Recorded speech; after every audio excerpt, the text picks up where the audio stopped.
আমদানির কারণে 220 টাকা কম বেশি হয়। দর্শক বন্ধুরা আসসালামু আলাইকুম, কেমন আছেন? আশা করি সবাই ভালো আছেন। দর্শক, রাতে পরিবর্তন হচ্ছে পেঁয়াজের দাম। আমরা রয়েছি পেঁয়াজের পাইকারি হাটে। আমরা কিন্তু এই মুহূর্তে আড়তে অবস্থান করছি, আর আমাদের সাথে রয়েছে আপনাদের এবং আমাদের সেই চেনা পরিচিত মুখ নাজিম ভাই। ভাইজান আসসালামু আলাইকুম। ওয়ালাইকুম আসসালাম। কেমন আছেন দাদা ভাই? আলহামদুলিল্লাহ আছি ভালো। ব্যবসা বাণিজ্য কেমন চলছে? ব্যবসা মোটামুটি আর কি, খারাপও না ভালো না, লাভ হচ্ছে লস হচ্ছে, এই মিলেই চলতেছে। সব মিলে আলহামদুলিল্লাহ।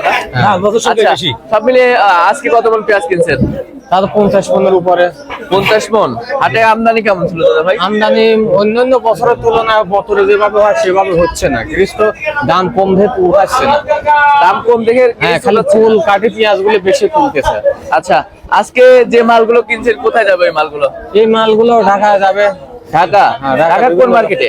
ঢাকা যাবে, হয়তো টঙ্গীতে যাবে। টঙ্গীতে? এরপরে যাবে। আচ্ছা, তার মানে আমাদের পাবনা জেলার পেঁয়াজ তুলনায় বিভিন্ন জেলায় যায়। হ্যাঁ, বিভিন্ন বাংলাদেশের বিভিন্ন জেলায় যায়। আচ্ছা, সব মিলিয়ে আজকে বাজার গতকালকে তুলনায় বাড়তি না কমতি রয়েছে? গতকালকে তুলনায় এক লেভেলই, হয়তো আমদানির কারণে 220 টাকা কম বেশি হয়, এরকম আর কি।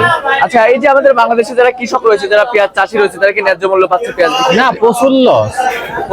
প্রচুর লস। প্রতি বিঘাতে কমপক্ষে যদি 50 মণ পেঁয়াজও হয়, তাও কমপক্ষে 1100-1200 টাকা করে লস হবে প্রতি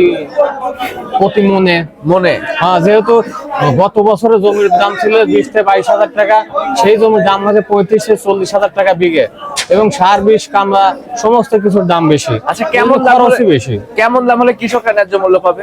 তাতে 2000 প্লাস বা 2000 হইলে পরে কৃষকের মোটামুটি লাভ বেশি না হইলে পরে মোটামুটি ক্যাশ ঘুরবে আর কি। আচ্ছা, তো সব মিলে আমাদের বাংলাদেশে এখন যে পেঁয়াজ আছে, যে দেশি পেঁয়াজ রয়েছে, সেই পেঁয়াজ দিয়ে কি বাংলাদেশ চলবে?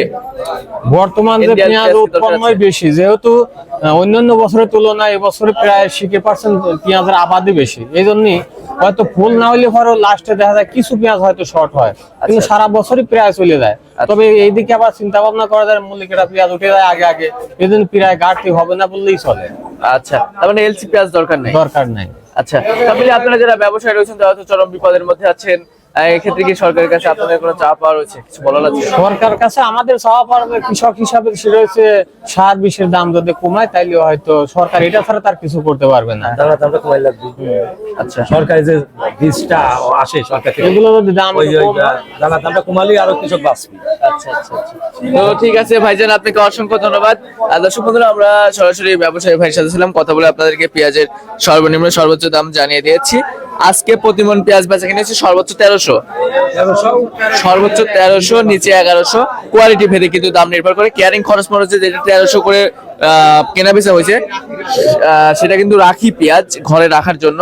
তো দর্শক, এই ছিল সর্বশেষ তথ্য। দেখা হচ্ছে পরবর্তী কোনো ভিডিওতে। আল্লাহ হাফেজ।